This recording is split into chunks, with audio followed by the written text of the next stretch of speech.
मेरे चैनल को सब्सक्राइब करें और बेल आइकॉन को दबाएं ताकि मेरे हर वीडियो की नोटिफिकेशन आप तक पहुंचे और लाइक शेयर करना ना भूलें। हेलो दोस्तों, मैं विपिन कुमार आप सभी का विपिन क्लासेस में एक बार पुनः स्वागत करता हूं। दोस्तों, आज हम विकलांग व्यक्तियों के प्रति गलत या रूढ़िवादी अवधारणा के बारे में जानने का प्रयास करेंगे। यह जो रूढ़िवादी या गलत अवधारणा है, ये आज से ही नहीं बल्कि प्राचीन काल से ही हमारे समाज में चलती आ रही है दोस्तों।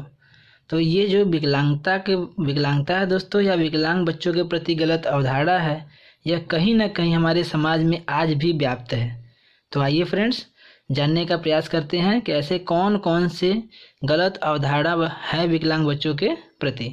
तो जानने का प्रयास करते हैं दोस्तों विकलांग व्यक्तियों के प्रति गलत या रूढ़िवादी अवधारणा के बारे में। तो जिसे इंग्लिश में कहा जाता है मिथ्स या मिसकॉन्सेप्शन टुवर्ड्स डिसेबिलिटीज, अर्थात विकलांग व्यक्तियों के प्रति गलत या रूढ़िवादी अवधारणा। तो ये गलत अवधारणा या रूढ़िवादी अवधारणा का मतलब क्या होता है दोस्तों कि विकलांग बच्चों के प्रति, विकलांग व्यक्तियों के प्रति गलत नज़रिया रखना, गलत सोच रखना, इसी को हम बोलते हैं गलत अवधारणा।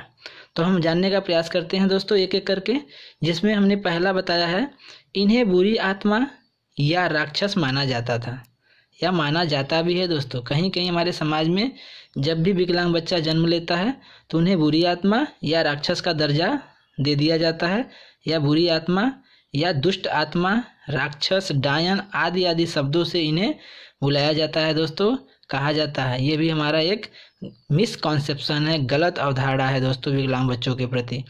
ऐसा कुछ नहीं होता है, ये भी आपकी तरह समाज का एक अभिन्न अंग है दोस्तों। ये किसी न किसी कारणवश जो होता है, विकलांग बच्चे जन्म लेते हैं, पैदा हो जाते हैं, तो ये बुरी आत्मा नहीं होते हैं, दुष्ट आत्मा नहीं होते हैं, राक्षस नहीं होते हैं दोस्तों। आगे हम जानेंगे, विकलांगता बुरे कर्मों का फल या परिणाम है। हमारे समाज में कुछ लोगों के द्वारा माना जाता है कि जब भी किसी भी व्यक्ति को विकलांग बच्चा पैदा होता है तो वह व्यक्ति के किसी न किसी बुरे कर्मों का फल है वह। अर्थात जब भी किसी भी व्यक्ति को विकलांग बच्चा लेता है, पैदा होता है दोस्तों, तो उसे कहा जाता है कि यह तुम्हारे बुरे कर्मों का फल या परिणाम है, जबकि ऐसा नहीं होता है दोस्तों। विकलांगता किसी भी बुरे कर्मों के फल के कारण, किसी भी अन्य कारण से नहीं होता, बल्कि किसी न किसी कारण से होता है। न तो वो भूत प्रेत के द्वारा होता है, ना ही बुरे कर्मों का, ना ही पुनर्जन्म का कोई पाप है दोस्तों। तो ये सब एक मिसकॉन्सेप्शन है, गलत धारणा है, गलत नज़रिया है, गलत सोच है दोस्तों, जो कि हमारे प्राचीन काल से आज तक चली आ रही है दोस्तों। हमें आपको इसे दूर करना है। क्योंकि इसके बारे में, विकलांगता के बारे में लोगों को जानकारी नहीं होती कि यह विकलांगता कैसे होती है, इसलिए अलग अलग धारणा है दोस्तों, गलत नज़रिया रखा जाता है। तो विकलांगता बुरे कर्मों का फल या परिणाम है। नेक्स्ट हम अगर जानेंगे तो जो तीसरा मिसकॉन्सेप्शन है, गलत अवधारणा है, विकलांगता पुनर्जन्म का पाप है।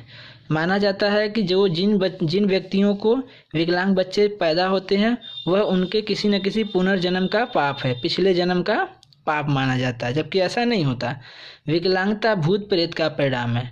लोगों में यह भी गलत धारणा है कि जो विकलांग बच्चे पैदा होते हैं वह भूत प्रेत के परिणाम के फलस्वरूप होते हैं। ऐसे बच्चे तभी जन्म लेते हैं जब भूत प्रेत का साया हो, जबकि ऐसा कुछ नहीं है दोस्तों। यह गलत धारणा है, रूढ़िवादी धारणा है। इसे हमें और आपको मिलकर जन जागरूकता के द्वारा लोगों को जागरूक करना होगा, अवेयर करना होगा, ताकि ये विकलांग बच्चों के प्रति सभी लोगों की नज़रिया बदल सके।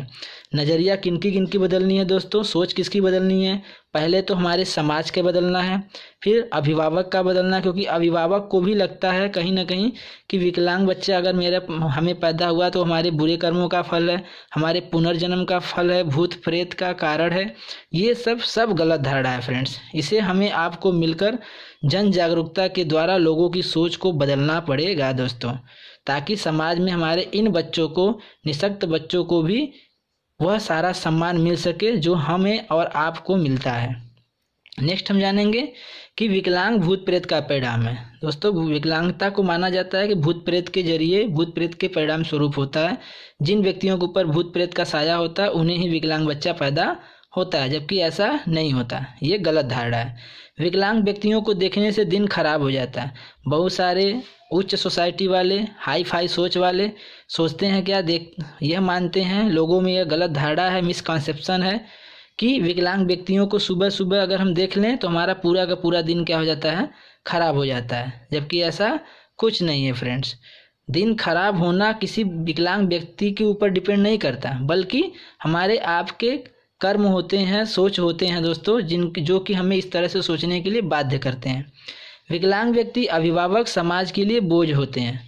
बहुत भी अभिभावकों का या समाज के लोगों का सोचना है कि ये विकलांग व्यक्ति हमारे समाज में, और हमारे अभिभावक सोचते हैं कि हमारे ऊपर क्या है, ये बोझ है। अगला हम देखेंगे दोस्तों, निःशक्त व्यक्तियों को हमेशा गतिविधियों में सहायता या मदद की आवश्यकता होती है। लोगों का यह मानना है, लोगों का यह सोचना है, और जो सोचना है वह गलत सोचना है दोस्तों, कि इन निःशक्त व्यक्तियों को, विकलांग व्यक्तियों को हमेशा आजीवन हर गतिविधि में, चाहे वो कोई भी कार्य हो, उसे सहायता या मदद की आवश्यकता होती है। जबकि ऐसा नहीं होता दोस्तों। उन्हें तो बस थोड़ा बहुत आपका मदद चाहिए, उन्हें हमेशा आपकी मदद नहीं चाहिए। जिन जिन कामों में उन्हें अगर किसी तरह का प्रॉब्लम हो रहा है दोस्तों, तो उन्हें थोड़ी बहुत मदद की ज़रूरत पड़ती है, न कि हमेशा। यदि आपके घर में भी ऐसा बच्चा पैदा हो जो कि विकलांग हो सकता हो आपका भाई हो सकता हो बहन हो, किसी भी चाचा चाची का लड़का हो, किसी न किसी घर में अगर कोई भी बच्चा विकलांग होता है, तो क्या आप भी ऐसा उनके प्रति नज़रिया रखेंगे कि वो बुरे कर्मों का फल है, बुरी आत्मा है, राक्षस है, पुनर्जन्म का पाप है, भूत प्रेत का परिणाम है, इन्हें देखने से दिन खराब हो जाता है? क्या आपका भी बच्चा अगर पैदा होगा तो उसे नहीं देखना चाहेंगे? क्या उन्हें देखने से आपका दिन खराब हो जाएगा? ये आपके ऊपर और समाज के ऊपर बोझ है? ऐसा कुछ नहीं होता फ्रेंड्स। ये हमारा और आपका गलत धारणा है, गलत सोच है।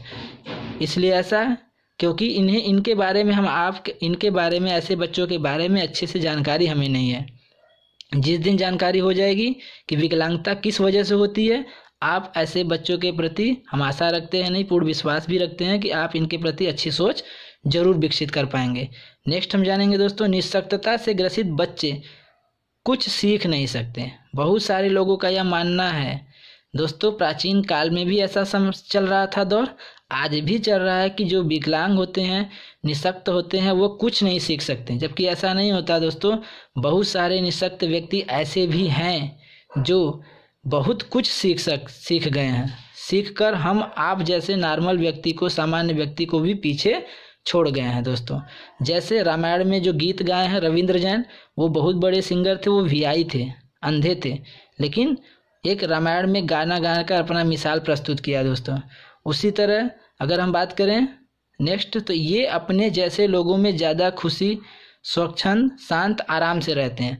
बहुत सारे लोगों का यह सोचना रहता है, गलत धारणा है दोस्तों, कि ये लोग वहीं सुखी रहेंगे जहां ये ऐसे बच्चे रहते हैं। जैसे जहां पर बहुत सारे विकलांग बच्चे होंगे, वो वहीं पर सुखी, स्वच्छंद, शांत या आराम से रहते हैं। जबकि नहीं, ऐसा नहीं होता फ्रेंड्स। ये हमारे आपके साथ भी वहीं सुख का अनुभूति करेंगे, वहीं स्वतंत्रता अनुभूति करेंगे, वहीं आराम अनुभूति करते हैं, जो जैसा गलत धारणा है कि ये विकलांग बच्चों के साथ रहने पे करेंगे। इन्हें हमारे आपके सहायता की ज़रूरत है दोस्तों, हमारे आपकी सहानुभूति की ज़रूरत है। हमें भी इन्हें अपने साथ कंधे से कंधे मिलाकर लेकर चलने की ज़रूरत है। आगे हम जानेंगे, कुछ लोगों का मानना है, समाज में गलत धारणा है कि ये लैंगिक संबंध स्थापित नहीं कर सकते या लैंगिक संबंध स्थापित करने में अक्षम होते हैं। ऐसा कुछ नहीं होता फ्रेंड्स। विकलांग व्यक्ति भी हमारे आप की तरह, सामान्य व्यक्ति की तरह लैंगिक संबंध स्थापित कर सकने में सक्षम होते हैं दोस्तों। ये भी लैंगिक संबंध एक आम सामान्य व्यक्ति की तरह स्थापित कर सकते हैं। नेक्स्ट है, निःशक्त व्यक्तियों को कोई रोजगार नहीं मिलता। लोगों का मानना है, जिन व्यक्तियों को विकलांग बच्चे पैदा हो रहे हैं, उनका या समाज में लोगों की गलत धारणा है, सोचना है कि ये किसी भी काम के लायक नहीं होते। ये बड़े होंगे तो कौन सा काम करेगी, इन्हें कहीं पर भी किसी भी तरह का रोजगार काम नहीं मिलता दोस्तों। ऐसा लोगों का सोचना है, गलत धारणा है। जबकि आरपीडब्ल्यूडी एक्ट 2016 की अगर हम बात करें, दिव्यांगजन अधिकार अधिनियम 2016 की बात करें, तो सभी विकलांग व्यक्तियों को रोजगार में 4% क्या दिया गया है, आरक्षण दिया गया है दोस्तों। जब भी किसी भी सरकार के थ्रू नौकरी निकलेगी दोस्तों, सरकारी नौकरी निकलेगी तो उन्हें क्या होगा, 4% केवल विकलांग व्यक्तियों को ही रोजगार दिया जाएगा। ऐसा RPWD एक्ट, दिव्यांग जन अधिकार अधिनियम 2016 कहता है। 4% पूरे सीट का 4% कौन होंगे दोस्तों, उस काम पर कौन कार्य होंगे दोस्तों, वह विकलांग व्यक्ति होंगे। अर्थात उस 4% में केवल विकलांग व्यक्तियों को ही रोजगार मिलेगा, काम मिलेगा दोस्तों। आगे हम बात करेंगे, इन्हें सामान्य लोगों के साथ नहीं रहना चाहिए। लोगों का मानना है, हमारे समाज में कुछ रूढ़िवादी लोग होते हैं, गलत अवधारणा वाले लोग होते हैं, उनका सोचना है कि इन्हें सामान्य लोगों के साथ नहीं रखना चाहिए, नहीं रहना चाहिए। क्यों नहीं रखना चाहिए? क्योंकि ये सोचते हैं कि अगर ये सामान्य लोगों के साथ, हमारे सामान्य बच्चों के साथ रहेंगे तो उनका असर हमारे बच्चों पर भी पड़ेगा। जो सामान्य है वो भी क्या हो जाएंगे, विकलांग हो जाएंगे, उनकी भी सोच उन्हीं की तरह हो जाएगी। ये सबसे बड़ा मिसकॉन्सेप्शन है दोस्तों कि अगर किसी भी अभिभावक को, माता पिता को 4 बच्चे हैं जिनमें एक विकलांग है, तो वो 3 बच्चे जो सामान्य हैं उनके अपने उन बच्चों के साथ रखने नहीं देता। क्यों? क्योंकि उनका ये सोचना है कि अगर विकलांग बच्चों के साथ हमारे ये सामान्य बच्चे होंगे तो ये भी उसी की तरह सोचना या उसी की तरह बुद्धि वाले हो जाएंगे। ये सबसे बड़ी मिसकॉन्सेप्शन है दोस्तों, ऐसा जबकि कुछ नहीं होता। सामान्य बच्चे के साथ विकलांग बच्चे को कदम से कदम मिलाकर चलने का संपूर्ण अधिकार है। उन्हें भी समान अवसर, समान अधिकार, संपूर्ण सहभागिता की आवश्यकता है दोस्तों। यह प्राविधान भी है हमारा, इन्हें यह सारा अधिकार मिलना चाहिए। नेक्स्ट टाइम दोस्तों, विकलांगता छुआछूत की बीमारी है। बहुत सारे लोगों का यह मानना है कि विकलांगता छुआछूत की बीमारी है, विकलांगता को छूने से यह बीमारी फैलती है, जबकि ऐसा नहीं है दोस्तों। विकलांग व्यक्ति को छूने से किसी भी प्रकार की विकलांगता नहीं होती, बीमारी नहीं होती दोस्तों। यह विकलांगता छुआछूत की बीमारी नहीं है। जब हम आगे नेक्स्ट टॉपिक में, जब विकलांगता के जो 21 प्रकार की विकलांगता है दोस्तों, RPWD एक्ट 2016, दिव्यांग जन अधिकार अधिनियम 2016 में जो 21 प्रकार की विकलांगता को शामिल किया गया है दोस्तों, जब हम उसे डिटेल से पढ़ाएंगे तो आप उसमें देखिएगा ऐसा जो भी इसमें कारण बताया जा रहा है उसमें ऐसा एक भी कारण नहीं आएगा जिसकी वजह से विकलांगता होता है। जैसे इसमें कहा जा रहा है ये बुरी आत्मा है, दुष्ट आत्मा है, बुरे कर्मों का फल है, ये किसी भी ऐसे एक कारण से विकलांगता नहीं होती। जब हम आगे चल के 21 प्रकार की विकलांगता का सीरीज शुरू करेंगे तो उसमें आप ये जानेंगे कि विकलांगता किस किस कारण होता है दोस्तों। तो आई होप आज का वीडियो आपको अच्छा लगा होगा दोस्तों। Thank you.